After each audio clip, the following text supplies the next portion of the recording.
News one India और मैं हूं आपके साथ सपना शर्मा। उत्तराखंड की खबरों की शुरुआत करते हैं। शौर्य दिवस के अवसर पर देश भर में कार्यक्रम आयोजित किए जा रहे हैं और इसी क्रम में देहरादून के गांधी पार्क स्थित शहीद स्मारक में श्रद्धांजलि और सम्मान समारोह का आयोजन किया गया। कार्यक्रम में सीएम पुष्कर सिंह धामी और सैनिक कल्याण मंत्री गणेश जोशी भी शामिल हुए। उन्होंने कारगिल युद्ध में शहीद हुए जवानों की वीरांगनाओं को सम्मानित किया है और इस मौके पर मुख्यमंत्री पुष्कर सिंह धामी ने कहा है कि करीब 18 से 20 हजार फीट की ऊंचाई पर भारतीय सेना ने अपने वीर पराक्रम से दुश्मनों को भगाया है, जो कि विश्व के इतिहास में पहली बार ऐसा हुआ है। कारगिल की चोटियों पर हमारे सैनिकों में अपने लहू से जो वीर गाथा लिखी थी, उन शौर्य गाथाओं से आज के युवा प्रेरणा ले रहे हैं। उन्होंने कहा है कि देश का हर 5वां सैनिक उत्तराखंड से है। देशभक्ति सभी भक्तियों में सर्वश्रेष्ठ है।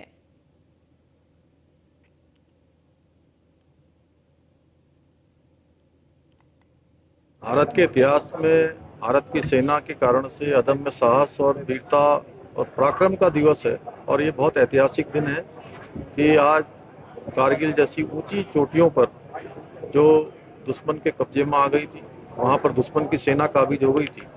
भारत की सेना ने विश्व का कीर्तिमान रचते हुए उन चोटियों को वापस लेने का काम किया, कारगिल के युद्ध को जीतने का काम किया। आज विजय दिवस है। मैं उन सभी शहीदों को, जिन्होंने मातृभूमि की रक्षा के लिए, देश की रक्षा के लिए अपने प्राणों का बलिदान किया, अपना सर्वोच्च निछावर किया, उन सबको नमन करता हूं और उन सबके प्रति श्रद्धावान्वित होकर उत्तराखंड के अंदर, उत्तराखंड जहां देवभूमि है वहीं वीर भूमि भी है। देश के अंदर एक बहुत बड़ी संख्या देश की कुल सेना के प्रतिशत के रूप में उत्तराखंड से देश को देने का काम होता है। मातृभूमि और देश की सेवा के लिए लगते हैं। उन सब के कल्याण के लिए, उन सब के उत्थान के लिए, उनके परिवारों के वेलफेयर के लिए हमारी सरकार प्रतिबद्धता से काम करेगी। जो देहरादून, ये आपने अच्छा सवाल किया है। जो वीर नारियां यहाँ पर राजधानी में है, उनको तो हर समय देख रेख हो जाती है उनकी, और सरकार भी उनको बीच बीच में बुलाते रहते हैं। लेकिन जो पहाड़ों में निश्चित ही उनका थोड़ा, उनको तरफ लोकार्पण करने की जरूरत है उनको, और उनकी तरफ भी थोड़ा ध्यान सरकार को, मैं सरकार को आपके माध्यम से बोलूंगा, उनकी तरफ भी थोड़ा ध्यान देना चाहिए। ये जो प्रोग्राम है सिर्फ राजधानी तक सीमित नहीं रहना चाहिए। शहीदों को याद करते हैं बच्चे, अच्छी बात है। जो शहीदों को याद कर रहे हैं, पीछे वालों को भी लगेगा कि हमारे देश में कुछ होता है, उनको बल मिलेगा, बच्चों को भी, शहीदों को भी बल मिलेगा। अच्छी बात है, इतना तो अच्छी बात है। सरकार कर रही है कि भाई करती है याद, ये तो अच्छी बात है। जो शहीदों के लिए भी तमाम घोषणाएं की गई थी, आपको क्या लगता है वो जो घोषणा शहीदों को लेकर रखी, वो घोषणा हमारी एक भी नहीं हुई। हमारी घोषणा कर रखी थी लड़कों बच्चों को नौकरी देंगे, नौकरी भी नहीं मिली।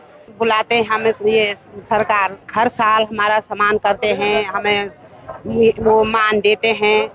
हमें गर्व है, हमें लोग याद कर रहे हैं, हमारे आदमी को याद कर रहे हैं। हमारी तरफ से हमारी पति जिंदगी हैं, तो हम उनके पीछे। वहीं इसी बीच आपको बता दें कि राज्यपाल गुरमीत सिंह ने कारगिल युद्ध के शहीदों को श्रद्धांजलि अर्पित की है। कारगिल विजय दिवस पर अपने संदेश में राज्यपाल ने कहा है कि कारगिल युद्ध के दौरान भारतीय सेना ने अदम्य साहस, शौर्य और रणनीति कौशल का प्रदर्शन किया था और इस विजय अभियान में भारतीय सेना के कई शूरवीरों ने देश के लिए अपना बलिदान दिया, जिसमें देवभूमि उत्तराखंड के कई वीर सैनिक भी शामिल हुए थे। उन्होंने कहा है कि भारत की सेना ने अपने शौर्य और पराक्रम से हमेशा देश का गौरव बढ़ाया है, जिस पर हम सभी को गर्व है।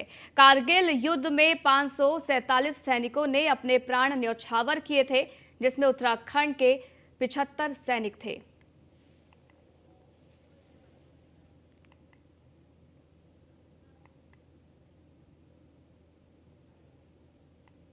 नहीं, हर भारतीय ने, हर उत्तराखंडी की तरफ से आज हमने अपने वीर जवानों को ट्रिब्यूट, श्रद्धांजलि पेश की है।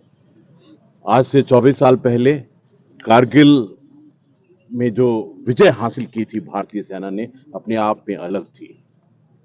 आज हम सब के लिए उन 500 से ज्यादा 547 शहीदों को याद करने का दिन है।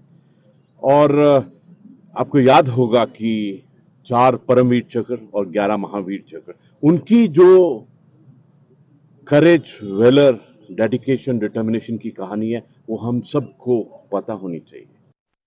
वहीं नई टिहरी के बोराड़ी में कारगिल युद्ध के शहीदों को टिहरी विधायक किशोर उपाध्याय और जिला अधिकारी मयूर दीक्षित ने श्रद्धांजलि अर्पित की। इस मौके पर कारगिल शहीद सैनिकों की वीरांगनाओं और उनके आश्रितों को सम्मानित किया गया। जिलाधिकारी मयूर दीक्षित ने वीर शहीदों और उनकी वीरांगनाओं को नमन करते हुए ये कहा है कि युद्ध में शहीद हुए सैनिकों के सर्वोच्च बलिदान को कभी भुलाया नहीं जा सकता है। उनकी अमर गाथाएं इतिहास के पन्नों पर दर्ज हो चुकी है। उन्होंने कहा है कि शहीद परिवारों और सैनिकों की कोई भी समस्या हो तो उनका समाधान हर स्तर पर किया जाएगा।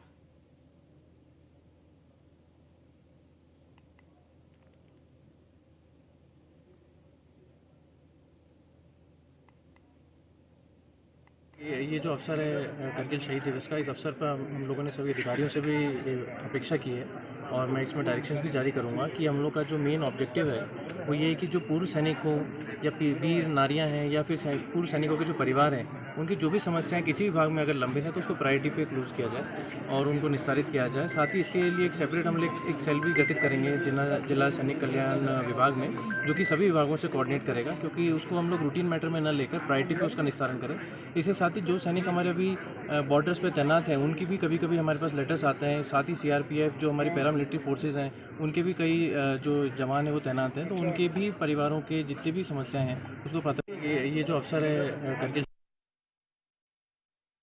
से लेकर के और हमारे जितने शहीद हैं, आज अगर हम बहुत शांतिपूर्वक यहाँ कार्यक्रम कर रहे हैं, आप यूक्रेन की स्थिति देखिए तो वहाँ के तो राष्ट्रपति भाग रहे हैं, 26 ठिकाने जो है वो बदल रहे हैं। तो अगर हम ये कार्यक्रम भी कर रहे हैं, अगर हम सुरक्षित हैं, अगर हम नौकरी भी कर रहे हैं, अगर हम समाज में और देश में सुरक्षित अपने को महसूस कर रहे हैं, तो उनका सारा का सारा श्रेय इन बलिदानियों को जाता है और ये हमारा फ़र्ज़ है कि हम उनके परिवार की जितनी हो सके उनकी सेवा कर सकें। और मैं सब लोगों को बधाई देता हूं कि हमारी गढ़वाल रेजिमेंट ने, गढ़वाल राइफल ने जिस तरह से हमारी रक्षा की है, मैं सत नमन। कारगिल विजय दिवस पर अल्मोड़ा में शहीदों को श्रद्धा सुमन अर्पित किया गया। जिला सैनिक कल्याण विभाग की ओर से आयोजित कार्यक्रम में शहीद परिवार की वीरांगनाओं का सम्मान किया गया। इस मौके पर वीरांगना सावित्री देवी, पत्नी शहीद लांस नायक, इसके साथ ही हरीश सिंह देवड़ी ने ये कहा है कि सरकार ने उनकी सारी मांगें पूरी की है, लेकिन आज तक उनके गांव में सड़क नहीं है, इससे उन्हें दिक्कत होती है।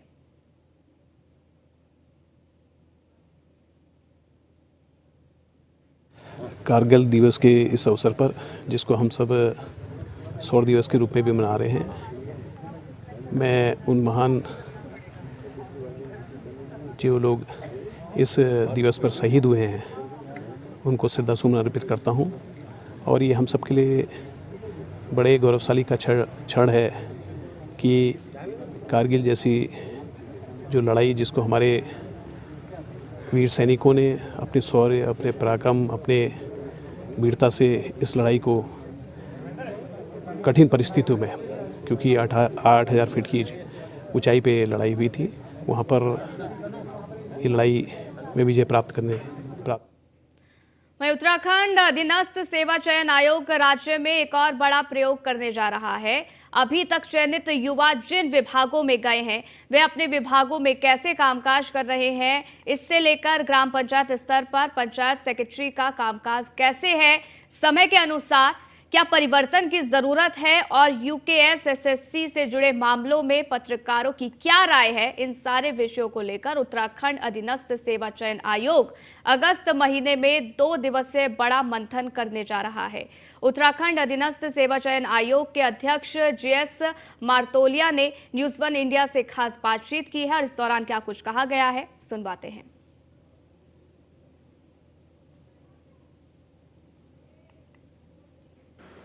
इसके पीछे एक ही उद्देश्य है कि हम अपने काम को, उसका ऑडिट भी कह सकते हैं इसको आप, कि जो हम लोगों ने अभी तक भर्तियां की उसका ऑडिट भी कह सकते हैं आप। जैसे हम लोगों ने विभागों को भेजा, कनिष्ठ सहायक भेजे, सहायक पीएस भेजे, एपीएस भेजे, या फिर ग्राम पंचायत अधिकारी भेजे या पंचायत सेक्रेटरी भेजे, वो ग्राउंड में कैसा काम कर रहे हैं, किन के साथ काम कर रहे हैं, उनका क्या फीडबैक उनके बारे में है, उन विभागों के अधिकारियों से भी हम उस सेमिनार में बात करेंगे।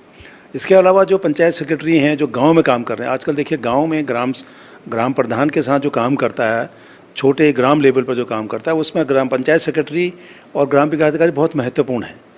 वो कैसा काम कर रहा है, हमें वो शायद ब्लॉक का प्रतिनिधि, बीडीसी मेंबर या जिला पंचायत का मेंबर या उसके अध्यक्ष वगैरह हमको बता सकते हैं। उनका भी हमारा एक सेमिनार रखने का है कि उनसे भी हम बात करें, उनका फीडबैक लें। एक हम जो एक्चुअल बच्चे हैं जो इस एग्ज़ाम यहाँ देते हैं, जो इसके लिए प्रयास कर रहे हैं, वो और इनके जो अलग अलग संगठन हैं, इनके साथ हम बात करना चाहते हैं। तो ये क्या हम लोगों से चाहते हैं, क्या एक्सपेक्टेशन इनकी हमसे है, उनसे हम चर्चा करेंगे। पत्रकारों से भी हम लोग बात करना चाहते हैं कि वो क्या चाहते हैं, क्योंकि उनके पास काफ़ी इन्फॉर्मेशन होती है, वो हमारे लिए बहुत लाभप्रद हो सकता है। इसके अलावा हम विभिन्न आयोगों के जो सेवानिवृत्त हुए हैं वो, या सर्विस जो ऑब्जर्विंग है वो, उनसे भी हमारी एक गोष्ठी का, हमारा सेमिनार में बुलाने का हमारा प्रोग्राम है। कुल मिलाकर आप मान के चलेंगे सारे जो लोग हैं, इनके सुझाव, इनके मंतव्य लेकर के उनका एक मंथन करें, मंथन शिविर कह सकते हैं इसको आप। उसमें सभी चीज़ों जो उनके राय मशवरा करके जो उनकी संस्तुतियाँ, उनकी रिकमेंडेशन आएंगी, उनको हम एक जगह करेंगे तो निश्चित तौर पर एक बेहतर रास्ता हमको मिल सकता है और बेहतर परिणाम भविष्य में देने का प्रयास हो सकता है। उसको मथने की बात है अलग अलग स्टेक होल्डर्स को, और एक अच्छा सिस्टम, फूल प्रूफ सिस्टम आगे लाने की कोशिश में हमारे सार्थक प्रयास होगा, ये हमारा।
मैंने कहा अगर आप आज भी नहीं जागेंगे, अपने स्वाभिमान को नहीं जगाएंगे कि आपकी बेटी के संग इतना बड़ा जघन्य अपराध हो गया, तो गढ़वाल के वीरों तुम पर लोग थूकेंगे। मैंने कहा, मैंने जिक्र किया राम प्रसाद नौटियाल जी का जो फ्रीडम फाइटर है, मैंने जिक्र किया था जीत सिंह नेगी जी सिंगर साहब का और नरेंद्र सिंह नेगी जी का जो बहुत बड़े कलाकार हैं, मैंने जिक्र किया था रजवान सिंह जी जो विक्टोरिया क्रॉस के जीतने वाले पहले व्यक्ति थे, मैंने जिक्र किया था श्रीदेव सुमन साहब का, मैंने जिक्र किया था गब्बर सिंह जी का, मैंने जिक्र किया था मोला राम जी का जिन्होंने गढ़वाल स्कूल ऑफ पेंटिंग की स्थापना की। ये बहुत दुर्भाग्यपूर्ण है।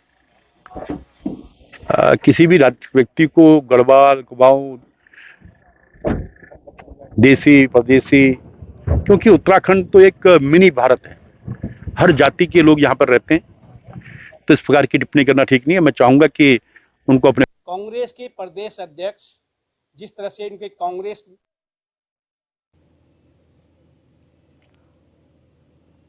वहीं गंगा के उद्गम स्थल देवप्रयाग में महज 2 किलोमीटर की दूरी पर शराब की दुकान खोले जाने से सौड गांव के ग्रामीणों में भारी गुस्सा है।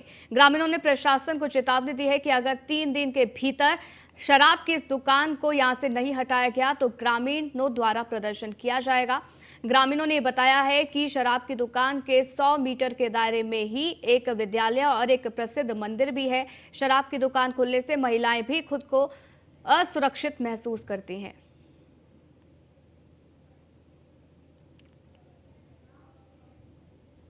तो इस बुलेटिन में फिलहाल के लिए बस इतना ही, रुकेंगे एक छोटे से ब्रेक के लिए। देखते रहिए न्यूज़ 1 इंडिया।